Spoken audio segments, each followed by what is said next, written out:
Hello everyone, welcome back to the channel. मेरा नाम है काजल, मैं हूँ असिस्टेंट प्रोफेसर और मैं आप लोगों को करा रही हूँ बीएड का सिलेबस पूरा का पूरा कंप्लीट। तो आज का जो हमारा टॉपिक है उसका नाम है challenges faced by children at the stage of childhood and adolescence, juvenile delinquency, maladjustment, depression etcetera. तो ये जो हम सीरीज चला रहे हैं ये है बीएड का सिलेबस का पूरा कवर कर रहे हैं। सारे जो सिलेबस है सारे सब्जेक्ट्स का आपको इस चैनल पर मिल रहा है, तो आप जाकर के ज़रूर देखिए, चाहे ईवीएस हो, चाहे जेंडर स्कूल सोसाइटी हो, चाहे आपका नॉलेज एंड करिकुलम हो, जो भी सब्जेक्ट हो, आपका first paper, second paper, contemporary India, सारा सिलेबस यहाँ पर मिल रहा है। और आपको किस टॉपिक पर वीडियो चाहिए, let me know in the comment section, I will definitely include it in my video. तो स्टार्ट करेंगे। देखो, टॉपिक का नाम है चैलेंजेस फेस्ड बाय चिल्ड्रन। इसका मतलब है कि बच्चों के द्वारा कौन कौन से चैलेंजेस हैं जो फेस किए जाते हैं। ठीक है, हमने लास्ट वीडियोस के अंदर चाइल्डहुड समझा था, हमने एडोलेसेंस समझा था कि चाइल्डहुड किसे कहते हैं, एडोलेसेंस किसे कहते हैं। तो इस टॉपिक में हमसे यही बात कर रहा है कि जो क्या ऐसे चैलेंजेस हैं जो एक बच्चा जो है वो फेस करता है अपने चाइल्डहुड के टाइम पे और एडोलेसेंस के टाइम पे। ठीक है, उसमें कौन कौन सी इन्होंने दो तीन चीज़ें बताई हुई हैं हमें। Give me a second, let me, हाँ, उन्होंने दो तीन चीज़ें बताई। इन्होंने कहा एक तो होती है, एक उन्होंने कहा जुवेनाइल डेलिक्वेंसी क्या होती है। आपने आमतौर पर कभी कभी सुना होगा कि एक छोटे बच्चे ने किसी छोटे बच्चे को ही मार दिया। रेप केसेस कभी कभी हो जाते हैं कि छोटा स्कूल का बच्चा है लेकिन ऐसे केसेस हो गए, है ना। या माल एडजस्टमेंट है, बच्चा अच्छे से सोसाइटी में कॉप अप नहीं कर पा रहा। या फिर डिप्रेशन, आजकल डिप्रेशन बहुत आम बात है, तो क्या डिप्रेशन जो है वो है ना। तो ये सारे चैलेंजेस जो हैं बच्चों के द्वारा फेस किए जाते हैं। तो इस वीडियो के अंदर हम यही देखेंगे कि कौन कौन से चैलेंजेस हैं। बेसिकली हम इन तीनों पर ही अपना वीडियो बनाएंगे, अपनी जो लेक्चर है उसको कन्फाइन करेंगे। तो ये क्यों होता है, कैसे होता है और क्या इनके सॉल्यूशंस हो सकते हैं, वो सारा हम इस वीडियो के अंदर पढ़ेंगे। तो शुरू करेंगे। अगर मैं आपसे कहूँ, इंट्रोड्यूस करूँ इस बात को, जिस बात को ये लोग कह रहे हैं कि challenges faced by the people, challenge जो चिल्ड्रन है, एडोलेसेंस है, वो किस तरीके से यहाँ पे वो लोग फेस करते हैं। तो जो चिल्ड्रन है, चिल्ड्रन और एडोलेसेंट जो हैं वो कई तरीके के चैलेंजेस फेस करते हैं, है ना। और वो ऐसा नहीं है कि आज बच्चा जुवेनाइल डेलिक्वेंसी, आज बच्चा किसी तरीके का बिहेवियर रिप्रेजेंट कर रहा है तो ऐसा हो कि नहीं भाई आज ही उसका बिहेवियर ऐसा हुआ है। नहीं, ऐसा नहीं होता है। वो विद टाइम चीज़ें डेवलप होती हैं। बचपन में उसने कोई चीज़ देखी, अपने घर पे माहौल गलत देखा, उससे वो चीज़ें डेवलप हुई और जा कर के वो भी वायलेंट बन गया। हो सकता है उसने अपने फादर को, अपनी मदर को मारते हुए देखा हो, तो इसलिए बच्चे ने भी वो आदतें जो हैं डेवलप कर ली, है ना। This is an example. तो क्या होता है कि बच्चे जब अपने स्कूल टाइम में, अपने घर पर, अपने पीयर ग्रुप में ये जब इश्यूज को फेस करते हैं ना, तो उससे उनके दिमाग पे बहुत ज़्यादा इम्पैक्ट पड़ता है। इमोशनली, सोशली, कॉग्निटिव डेवलपमेंट, हर तरीके के डेवलपमेंट पे फ़र्क पड़ता है ना। घर का माहौल कैसा, अगर आप बहुत अच्छे घर में रह रहे हैं जहाँ पे कोई लड़ाई झगड़ा नहीं है, तो बच्चा भी उसी तरीके से डेवलप होता है ना। और उसी तरीके से सोसाइटी को भी देखता है। लेकिन अगर उसके घर पे ही बहुत ज़्यादा वायलेंस वाला माहौल है, तो वो भी सोसाइटी को भी उसी तरह से देखेगा और जो चैलेंजेस उसकी लाइफ में आएंगे वो उनको भी उसी के साथ उसी तरीके से हैंडल करने की सोचेगा। ठीक है, तो देखते हैं की चैलेंजेस कौन कौन से इन स्टेजेस पे। सबसे पहले तो हम यही देखेंगे कि कौन कौन से की चैलेंजेस हैं जो बच्चे इस टाइम पे फेस करते हैं, है ना। तो सबसे पहला तो हमारा जुवेनाइल डेलिक्वेंसी है ना। अब सबसे पहली बात ये है कि जुवेनाइल डेलिक्वेंसी आखिर होती क्या है, कि हमने कह दिया जुवेनाइल डेलिक्वेंसी, है ना। तो अगर ऑब्जेक्टिव पेपर है आपका तो इसमें आपसे एक डेफिनेशन देके आपसे पूछ लेंगे कि जुवेनाइल डेलिक्वेंसी इसमें से कौन सी है ना। तो पता होना चाहिए। तो पढ़ो इसको। Juvenile delinquency refers to the participation of minors, typically individual under the age of 18, in the illegal और एंटी सोशल बिहेवियर। ठीक है, तो जुवेनाइल डेलिक्वेंसी का मतलब क्या है। जुवेनाइल डेलिक्वेंसी का मतलब ये है, एक ऐसे बच्चे का, मतलब कोई 18 साल से कम का बच्चा है जो किसी इलीगल एक्टिविटी के अंदर या किसी एंटी सोशल बिहेवियर के अंदर अगर इन्वॉल्व हो जाता है, उसे ही हम जुवेनाइल डेलिक्वेंसी कहते हैं ना कि 18 साल से कम का, हमने एक एज हमारे यहाँ बार लगा हुआ है। आपको इलेक्शन में भी वोट देना है तो 18 साल की आपकी एज है। तो अगर एक जो 18 साल से छोटा बच्चा होता है उसे हम माइनर कहते हैं और 18 से ऊपर वाले को हम मेजर कहते हैं। पहले तो ये क्लियर करो, ठीक है। तो जुवेनाइल, 18 से छोटे वाले को हम जुवेनाइल कहते हैं कि जुवेनाइल है, ठीक है। और डेलिंक्वेंसी क्या होती है। डेलिंक्वेंसी होती है किसी इलीगल चीज में इन्वॉल्व हो जाना। तो मान लो एक 18 साल से छोटा बच्चा है, उसने किसी का मर्डर कर दिया, उसने कोई ऐसा काम कर दिया, या उसने कोई चोरी डकैती, ये सारी चीज़ें की, तो ये क्या है, ये जुवेनाइल डेलिक्वेंसी है, जो हम उनसे एक्सपेक्ट नहीं कर रहे हैं। एक बच्चे से ये चीज़ें एक्सपेक्ट नहीं की जाती, लेकिन वो इन चीज़ों को कर रहा है, तो वही जुवेनाइल डेलिक्वेंसी है। तो समझ लो जुवेनाइल डेलिक्वेंसी क्या है, पार्टिसिपेशन ऑफ माइनर्स, जो माइनर्स हैं, जो 18 साल से छोटे बच्चे हैं, उनका इन्वॉल्वमेंट किसी इलीगल या एंटी सोशल एक्टिविटीज की तरफ जब जाने लगे, तो उसे ही हम जुवेनाइल डेलिक्वेंसी कहेंगे। ठीक है। और ये क्या हो सकता है, so this can range from minor infractions such as truancy to more severe crimes, है ना। ऐसा हल्का सा भी कोई काम कर सकता है वो, कि कुछ ऐसी पेन चुरा लिया या कुछ कर लिया, या फिर गिव मी अ सेकेंड, हाँ, या फिर हो सकता है वो कोई चोरी, कोई वैंडलिज्म, असॉल्ट किसी के साथ करे, वही चोरी डकैती, वही मैंने आपको बोला। तो अगर इन सारी चीज़ों में अगर वो इन्वॉल्व हो जाए, छोटी से लेके बड़ी मेजर चीज़ों तक भी जो चीज़ें आती हैं वो सारी जुवेनाइल डेलिक्वेंसी के अंदर आती हैं। ऐसा नहीं है कि सिर्फ मर्डर ही करेगा तो ही जुवेनाइल डेलिक्वेंसी में आएगा, नहीं। थेफ्ट है, वेंडलिज्म है ना, किसी को मार दिया, किसी के थप्पड़ मार दिया, तो ये सब डेलिक्वेंसी के अंदर ही आती है। किसी का सर फोड़ दिया, है ना, तो ये डेलिक्वेंसी के अंदर ही आती हैं। और भी ज़्यादा सीरियस ऑफेंसेस हो सकते हैं इसमें, है ना। और ये जुवेनाइल डेलिक्वेंसी, अगर मतलब कोई बच्चा अगर इस तरीके की हरकतें शो कर रहा है, मान लो किसी 11 साल के बच्चे ने मर्डर कर दिया, तो वो क्या दिखाता है आपको, वो दिखाता है उस पर्सन की लाइफ के बारे में, कि वो किस तरीके के बैकग्राउंड से आ रहा है, उसका जो उसको जो बड़ा किया गया है, तो उसकी सोच किस तरीके से डेवलप हुई है, ये हमें उस चीज़ का रिफ्लेक्शन जो है उसकी पर्सनालिटी के अंदर हमें दिखता है। और वो किस तरीके के एनवायरनमेंट के अंदर रहा है, ये हमें पता चलता है अगर कोई बच्चा इस तरीके का बिहेवियर कर रहा है। ठीक है।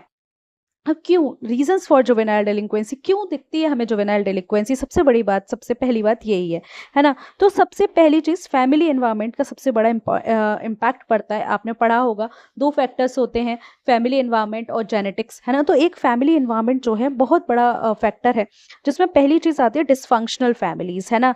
जो ऐसी फैमिलीज होती हैं जहाँ पे डोमेस्टिक वायलेंस आम है, डोमेस्टिक वायलेंस आम है, जहाँ पे फादर मदर को मार रहे हैं, सास बहू को मार रही है, बहू सास को मार रही है, इस तरीके की अगर डोमेस्टिक वायलेंस हो रही है ना, किसी तरीके गालियां दे रहे हैं एक दूसरे को, एब्यूज हो रहा है ना, मेंटल एब्यूज हो रहा है, फिजिकली ही हमेशा नहीं होता, मेंटल एब्यूज भी होता है, नेग्लेक्ट हो रहा है, जहाँ पे देखा जा रहा है लड़का लड़की में भेदभाव है, या फिर ऐसा भी हो रहा है कि एक बच्चे को ज्यादा प्यार किया जा रहा है, दूसरे को नहीं किया जा रहा है ना, या घर में किसी तरीके का डिसिप्लिन भी नहीं है। तो ये सब चीज़ें जब आती हैं, तो ऐसे बच्चे ज़्यादातर हमें डेलिक्वेंट बिहेवियर करते हुए दिखते हैं। डेलिक्वेंट बिहेवियर मतलब वही बिहेवियर जो कि समाज के हिसाब से उचित नहीं है। ठीक है। तो सबसे पहला फैक्टर हो गया क्यों बच्चे डेलिक्वेंसी दिखाते हैं, क्यों छोटे बच्चे डेलिक्वेंट होते हैं, क्योंकि फैमिलीज डिसफंक्शन है, फादर मदर बात नहीं कर रहे हैं, डिवोर्स चल रहा है, ये सारी चीज़ें होती हैं, घर में हो रही हैं, तो बच्चे के दिमाग के ऊपर उसका बहुत बड़ा इम्पैक्ट पड़ता है। ठीक है। Then lack of parental supervision, so inadequate monitoring, parents अपनी चीज़ों में बिजी हैं, बच्चा कोई गलत काम कर रहा है या कुछ भी कर रहा है, पेरेंट्स को पता ही नहीं है, so this is the very thing, है ना। तो इनएडिक्वेट monitoring and involvement in child life, but उनको पता ही नहीं है कि उनका बच्चा किस तरीके से बिहेव कर रहा है। वेरी फर्स्ट डे उसने जब इस तरीके से बिहेव किया, पेरेंट्स को पता ही नहीं चला, तो बच्चे उसको सुधारेंगे कैसे, और वही चीज़ें फिर आगे बढ़ के क्या हो जाती हैं, मेजर हो जाती हैं। ठीक है। Then single parent households, हमेशा नहीं होता, कभी कई बार आजकल हमारे यहाँ देखा है हमने, न्यूक्लियर फैमिली है, उसके बाद भी डाइवोर्स हो जाता है। तो सिंगल पेरेंट जो है, कभी कभी, हमेशा नहीं लेकिन कभी कभी ये चीज़ें भी इफ़ेक्ट करती हैं। ठीक है। ये चीज़ें भी बहुत ज़्यादा इफ़ेक्ट करती हैं। और जब सिंगल पेरेंट होम होता है तो क्या होता है कि एक ही पेरेंट को बच्चे को अ, कमाना भी है, उसकी लग्जरीज मटेरियलिस्टिक लाइफ भी पूरी करनी है, और उसका क्या करना है, उसको मेंटल सपोर्ट भी देना है, इमोशनल स्ट्रेस भी उसका फ्री करना है। तो उसका बैलेंस बनाना काफ़ी मुश्किल हो जाता है, और कभी कभी ये जो सिंगल पेरेंट होते हैं, इसकी वजह से भी जुवेनाइल डेलिक्वेंसी हो सकती है। देखो, इनमें से कोई भी फैक्टर सिंगल फैक्टर नहीं है कि एक की वजह से ऐसा हो रहा है। जब ये सारी चीज़ों का कॉम्बिनेशन एक बच्चे के साथ होता है, जब ऐसी चीज़ें होती हैं, तब एक बच्चा डेलिक्वेंट बनता है ना। चलो, नेक्स्ट, पीयर प्रेशर, है ना। दूसरा आता है हमारे पास पीयर इन्फ्लुएंस, जो है हम यहाँ पर देखते हैं। तो क्या बच्चे एडोलेसेंट जो हैं वो डेलिंक्वेंट बिहेवियर में कभी-कभी इसलिए भी फिट हो जाते हैं क्योंकि उन्हें अपने दोस्तों के बीच में फिट होना होता है। सेकंड पर्सन जो है वो स्मोकिंग कर रहा है, तो अब उसको उस ग्रुप में रहना है, तो उसको भी क्या करना पड़ेगा, स्मोकिंग करनी पड़ेगी। या एक लड़का जो है वो जा रहा है, लड़कियों को छेड़ रहा है, तो फिर उसको भी लगेगा कि अरे मुझे अपने दोस्तों के साथ रहना है, तो मुझे इसमें फिट इन होना पड़ेगा और आई एम कूल, और मैं इनके साथ ऐसी चीज़ें कर रहा हूँ तो मैं कूल हूँ और ये सारी चीज़ें ठीक है, इनमें कोई इश्यू नहीं है। ठीक है, ये गैंग इन्वॉल्वमेंट जो मैं आपसे कह रही हूँ, तो association with gangs can lead to involvement, है ना। गैंग बन जाता है बच्चों का, अरे हमारा 10-11 बच्चों का गैंग है, एक के साथ कोई इशू हुआ और फिर क्या होता है उसमें, अगर एक बच्चे की पिटाई हो रही है तो 11 ही पीट रहे हैं उसको, है ना। तो गैंग में बच्चे, गैंग वैंग वाला वॉर काफी चलता है बच्चों के अंदर। ठीक है, देन सोशो इकोनॉमिक फैक्टर्स, जो परिवार में कभी कभी पैसे की कमी काफ़ी हो जाती है, जिसकी वजह से भी डेलिंक्वेंसी बच्चों को देखते हैं। गरीबी एक बहुत बड़ा रीज़न है। आप देखेंगे नॉर्थ ईस्ट की साइड, इधर ईस्टर्न इंडिया में आप जाएंगे, नक्सलिज्म आपने सुना होगा, नक्सलवादी आपने सुने होंगे। क्यों है नक्सलिज्म इंडिया में? इसीलिए क्योंकि पॉवर्टी है, गरीबी है, लोग गरीबी में आके चोरी चकारी करते हैं, है ना। जब इकोनॉमिक हार्डशिप्स होती हैं उसकी वजह से क्या होता है, फ्रस्ट्रेशंस आती हैं, रिसोर्सेज नहीं है, खाने के लिए कुछ नहीं है, पहनने के लिए कुछ नहीं है, तो क्या होगा, लोग क्या करते हैं, क्रिमिनल एक्टिविटीज़ की तरफ अपने आप को इन्वॉल्व कर लेते हैं, जिससे कि एटलीस्ट हमारी आम ज़रूरतें तो पूरी हो जाए, है ना। तो एक पॉवर्टी भी बहुत बड़ा फैक्टर है, गरीबी एक बहुत बड़ा फैक्टर है, जहाँ पे हमें डेलिंक्वेंट बिहेवियर जो है वो डेवलप होता हुआ दिखता है। Then lack of education, education की कमी है। अब बच्चा एजुकेशन के लिए जाएगा या कमाएगा, सोशो इकोनॉमिक फैक्टर्स ही नहीं है ना। तो ड्रॉपिंग आउट ऑफ स्कूल और poor academic performance can increase the risk of delinquency, है ना। तो क्या है कि डेलिंक्वेंसी जो है वो हो जाती है यहाँ पे, क्यों होती है, क्योंकि एजुकेशन नहीं है और बच्चे कभी कभी पहले ही स्कूल छोड़ देते हैं, तो उनको पता ही नहीं है कि क्या चीज़ें आगे करनी है, उनके पास स्किल्स ही नहीं है, तो फिर क्या होगा, तो फिर वो इन चीज़ों में पड़ जाते हैं, डेलिंक्वेंट बिहेवियर जो है शो करते हैं। ठीक है, then we have mental health issue. एक बच्चा, गिव मी अ सेकेंड, हाँ, तो हम कहाँ थे कि मेंटल हेल्थ इश्यूज जो हैं वो भी आते हैं। मेंटल हेल्थ इश्यूज की वजह से कभी कभी बच्चे जो हैं डेलिंक्वेंट बिहेवियर शो करते हैं, जैसे कि emotional behaviour disorder, mental health condition जैसे कि एडीएचडी है या डिप्रेशन है, जब ये ट्रीट नहीं हो पाती, बच्चा डिप्रेशन में है, उसका ट्रीटमेंट नहीं हो रहा है ना, तो वो फिर इस तरीके के बिहेवियर शो करने हमें लग जाते हैं। क्योंकि किसी बीमारी का अगर इलाज नहीं है तो आप देखेंगे कि वो इस तरीके के क्राइम्स वगैरह, थेफ्ट वगैरह करने लग जाते हैं। आपने कई सारी चीज़ें न्यूज़पेपर्स में सुनी होंगी, डिप्रेशन का शिकार है, बाहर चला गया, चोरी कर ली। रिसेंटली मैंने एक केस सुना था जहाँ पे क्या थे, एक अंकल थे 60 प्लस थे, रिटायर्ड थे, और वो एक सोसाइटी में रह रहे थे, और उन्होंने वो क्या कर रहे थे, बच्चों की, वहाँ जो छोटे बच्चे सोसाइटी में रहते थे उनकी साइकिल्स को चोरी कर रहे थे। पता नहीं चला, बाद में जाके पता चला तो ये पता हुआ कि भाई एक अंकल हैं जो इनको चोरी कर रहे हैं और उसको बेच के आ रहे हैं। फिर उनके बेटे ने बताया कि वो डिप्रेशन में है और वो वेल ऑफ फैमिली से थे, कोई ऐसा नहीं था गरीब थे, वेल ऑफ फैमिली से थे, लेकिन ये है कि डिप्रेशन है, ट्रीट नहीं हुआ, तो अब ठीक है, उनको ये ठीक लग रहा है, वो ये कर रहे हैं। तो ये इमोशनल और बिहेवियरल डिसऑर्डर्स जो हैं ये भी एक बहुत बड़ा फैक्टर बनाते हैं। Then substance abuse, use of drugs, alcohol, है ना। आप जब ड्रग्स यूज करना शुरू करते हैं, अल्कोहल लेते हैं, तो इससे भी आपकी जो जजमेंटल पावर है ना, सही और गलत में जो डिफरेंस करते हैं वो करना भी आपको काफ़ी उसमें डिफरेंस आ जाता है, आपको नहीं पता चलता, और उसकी वजह से क्रिमिनल बिहेवियर जो है वो शोन अप हो जाता है। कई बार देखा है ना कि कोई रेप हुआ, कोई क्राइम हुआ, लोग अक्सर पहले ड्रिंक करते हैं, है ना, ताकि उन्हें सही गलत में डिफरेंस जो है, अगर उन्हें कभी कोई गलत चीज़ सही लगे भी तो वो भी ना लगे, है ना। और इवन बच्चों के लिए चाइल्डहुड और एडोलेसेंस में आप देखेंगे कि जो स्कूल्स होते हैं उनके आसपास ड्रग्स का सबसे बड़ा रैकेट चलता है। बच्चों को मतलब बहुत ज़्यादा तरीके तरीके से ड्रग्स के अंदर इन्वॉल्व किया जाता है। तो एक ये बहुत बड़ा, ये जो सब्सटेंस एब्यूज़ है ना, ये बहुत बड़ा रीज़न है जिसकी वजह से डेलिंक्वेंट बिहेवियर बच्चे शो करते हैं। आपने देखा होगा रेलवे स्टेशन पे कहीं पे छोटे से बच्चे व्हाइटनर खा रहे हैं, विक्स खा रहे हैं, क्या है, वो ड्रग्स ले रहे हैं, उनको आदत पड़ गई है इन चीज़ों की, वो इनके बिना रह नहीं सकते अब। देन एक्सपोजर टू वायलेंस, ठीक है, तो media influence, exposure to violent content in media, है ना। आप जब अगर वो लोग, आजकल तो फ़ोन बहुत है बच्चों के पास, हर किसी के पास फ़ोन है, तो फिर क्या होता है उसमें, उसमें ये होता है कि जब वायलेंस के साथ उनका एक्सपोजर होता है, कैसे होता है कि मीडिया, टीवी में उन्होंने देखा, वेब सीरीज़ ही क्रिमिनल देख रहे हैं, है ना? या वीडियो गेम्स ही ऐसे देख रहे हैं जिसमें मार रहे हैं, कुछ कर रहे हैं, गोली मार रहे हैं, ये कर रहे हैं, है ना? और इंटरनेट वगैरह जो है, इन सब चीज़ों से बच्चे क्या है, जो सेंसिटिविटी है ना उनके अंदर की, वो ख़त्म हो जाती है। बच्चों और वॉयलेंस और क्रिमिनल बिहेवियर की तरफ ज़्यादा अट्रैक्ट होते हैं। उन्हें लगता है वाओ कितना कूल है, एक आदमी आया उसने आके मारा और कितना कूल लग रहा है, लेकिन ऐसा रियलिटी में कूल होता नहीं है। लेकिन उनको वो बात समझ नहीं आती, क्यों? क्योंकि वो माइनर हैं। याद रखिए, हम माइनर की बात कर रहे हैं, 18 साल से छोटे बच्चे की बात कर रहे हैं, वो माइनर हैं। उनको फैंटेसीज़ अच्छी लग रही हैं, उनको जो चीज़ें शो ना बहुत अच्छे से दिखाई दे रही हैं, वो अच्छी लग रही हैं, है ना? मूवी में एक बंदूक लेके उड़ता हुआ हीरो आ रहा है, उनको वो बहुत अच्छा लग रहा है ना? तो वो चीज़ें जो हैं बच्चों के दिमाग पे बहुत असर डालती हैं। कम्युनिटी में violence, living in a neighbourhood, आप ऐसी जगह पे रह रहे हैं जहाँ पे हाई क्राइम रेट है, वो भी आपको उसके आपके ऊपर काफ़ी इम्पैक्ट करेगा, है ना? अब इम्पैक्ट क्या होता है इनका? हमने देखा कि क्यों डेलिंक्वेंट बिहेवियर देखा जाता है, क्यों डेलिंक्वेंट बिहेवियर होता है, और अब हम देखेंगे डेलिंक्वेंट बिहेवियर का इम्पैक्ट क्या होता है।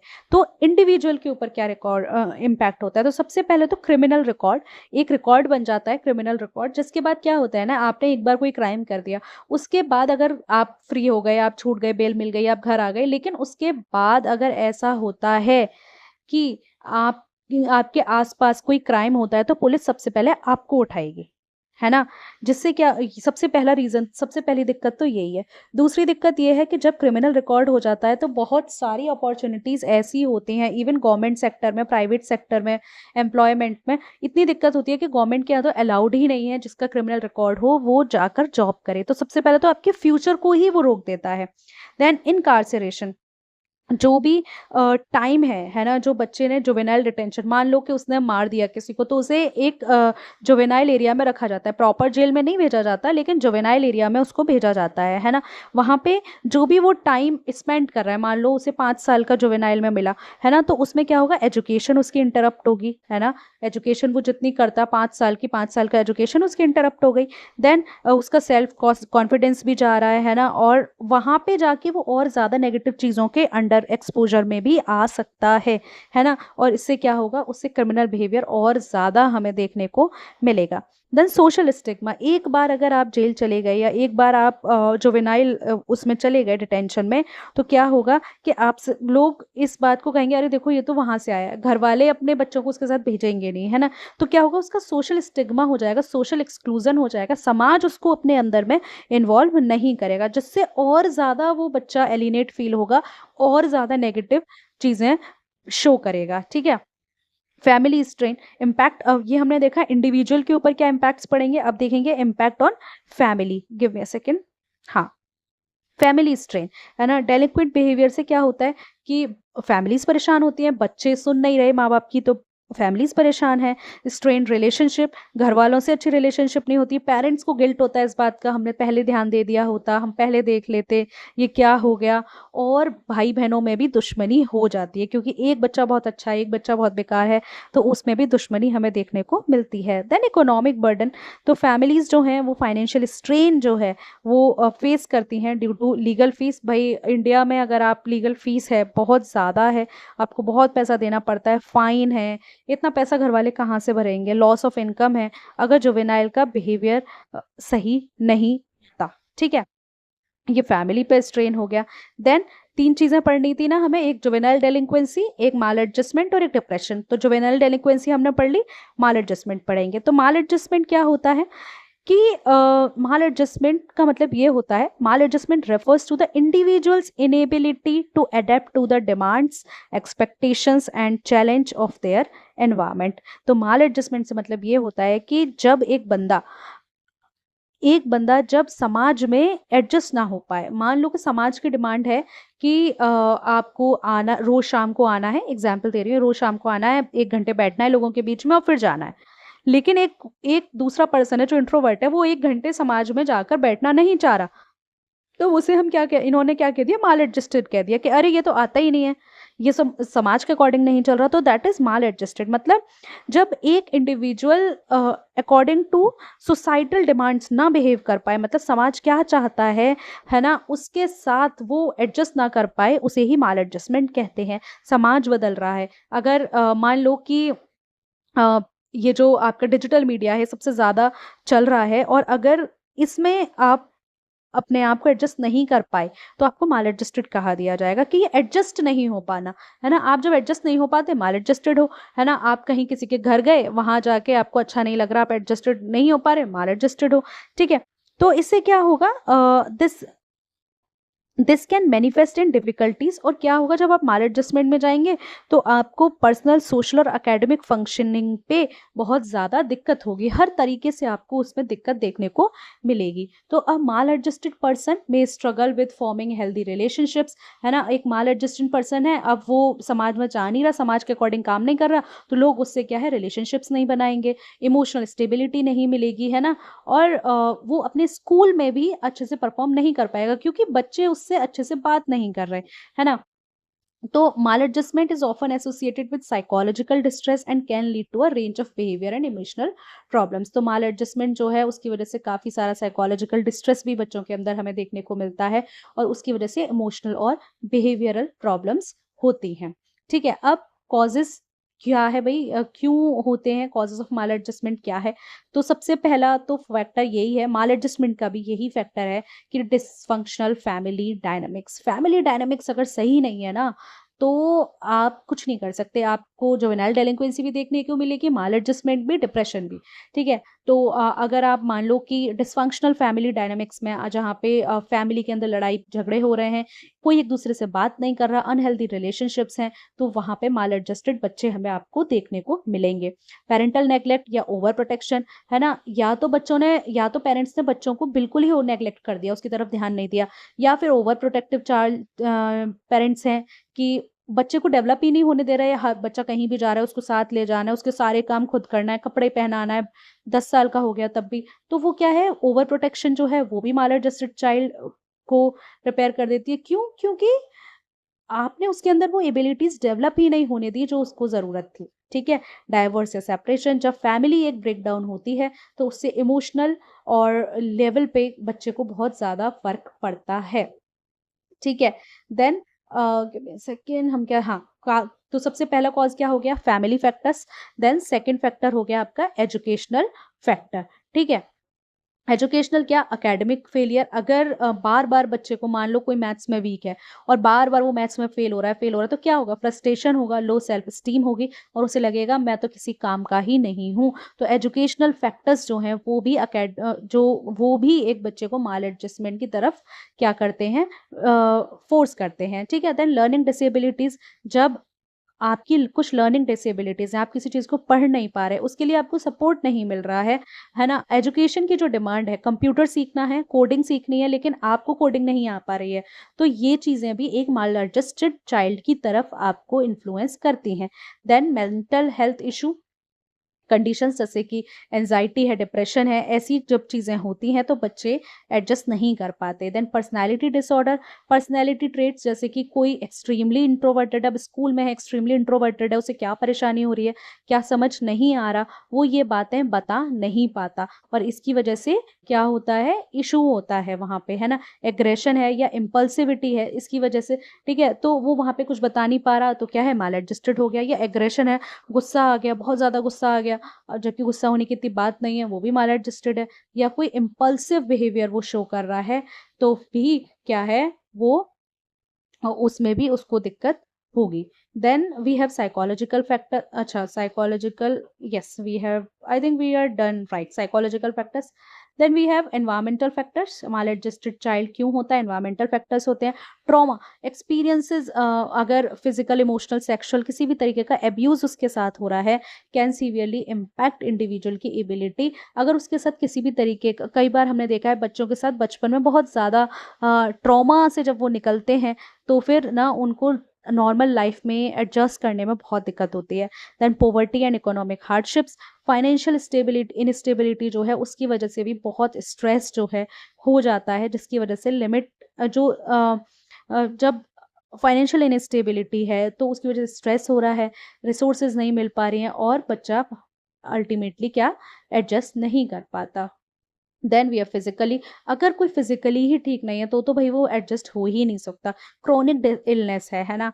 जब किसी को क्रॉनिक इलनेस है मतलब कोई मेजर प्रॉब्लम है, तो फिर वो भी एक जो हेल्थ प्रॉब्लम्स होती हैं लिमिट एन इंडिविजुअल की एबिलिटी पार्टिसिपेट फुली। फिर वो क्या होता है कि वो फुली, जैसे किसी को लोकोमोटर डिसेबिलिटी है, मतलब कि किसी का पैर खराब है, हाथ खराब है, तो अब वो पूरी तरीके से अपने स्कूल में इन्वॉल्व नहीं हो पा रहा है ना, तो उसको वो चीज़ें अच्छी नहीं लग रही, जिसकी वजह से माल एडजस्टमेंट हो रहा है। देन इसका इम्पैक्ट क्या होता है, इंडिविजुअल के ऊपर इम्पैक्ट क्या होता है, किसका, माल एडजस्टमेंट का देखेंगे।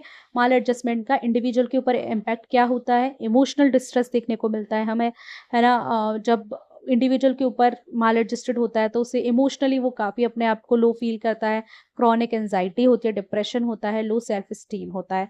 Then social isolation, difficulty in forming and maintaining relationships, social isolation, है ना। और जब वो एडजस्ट नहीं है, लोगों के साथ नहीं बैठ पा रहा, तो उसका समाज में ना वो अपने आप को अकेला कर लेता है, आइसोलेशन में चला जाता है, जिसकी वजह से सोशल विड्रॉल उसका हो जाता है, अकेला फील करता है ना। Then academic and occupational challenges, तो माल एडजस्टमेंट की वजह से क्या होगा, पुअर एकेडमिक परफॉर्मेंस देखने को मिलती है ना। वर्क प्लेस है तो वहाँ पे डिफिकल्टीज देखने को मिलती हैं, जिसकी वजह से फेलियर और फ्रस्ट्रेशन की एक साइकिल बनती हुई हमें दिखती है। ठीक है, अब फैमिली के ऊपर क्या इम्पैक्ट होता है, तो फैमिली कॉन्फ्लिक्ट, है ना।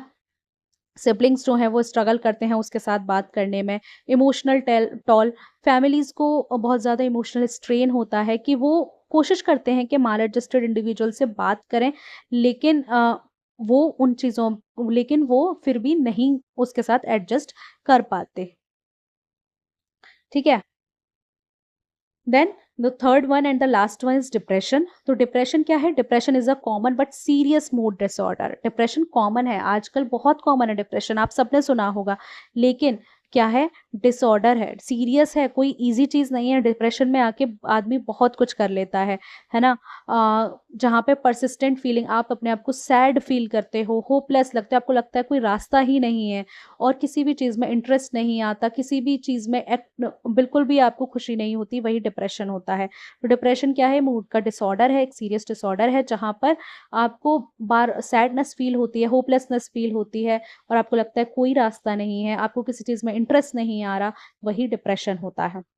डिप्रेशन एक बंदे को किस तरीके से इफ़ेक्ट करता है, इसी तरीके से इफ़ेक्ट करता है, वो लोगों का सोचना, फ़ील करवाना, रोज़ की चीज़ों को किस तरीके से हैंडल करना है, उन सबको बदल देता है। जैसे कि स्लीपिंग, ईटिंग, ओवर ईटिंग कर रहा है कोई, सोने का टाइम नहीं है, पूरी रात जग रहा है, दिन में सो रहा है ना? या सो ही नहीं रहा है। तो depression is more than just feeling down. Depression एक होता है ना कि अरे मैं डाउन फ़ील कर रही हूँ, डाउन फ़ील कर रहा हूँ, उससे बहुत ज़्यादा है ना? ये एक मेंटल हेल्थ कंडीशन है, जो उसको एक लॉन्ग टर्म का ट्रीटमेंट और मैनेजमेंट दोनों चाहिए। दवाएँ और मैनेजमेंट दोनों चीज़ें चाहिए। आप सोचें एक ही तरीके दवाओं से ठीक हो जाए, नहीं, आपको दोनों चीज़ों से उनका इलाज करना पड़ेगा।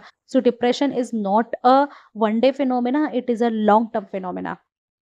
ठीक है, क्यों होता है डिप्रेशन? सबसे बड़ी इंपॉर्टेंट बात ये है, डिप्रेशन एक कॉम्प्लेक्स कंडीशन है, मल्टीपल कॉजेज़ हैं इसमें, है ना? ये जेनेटिक, बायोलॉजिकल, एनवायरमेंटल, साइकोलॉजिकल किसी भी फैक्टर की वजह से हो सकता है।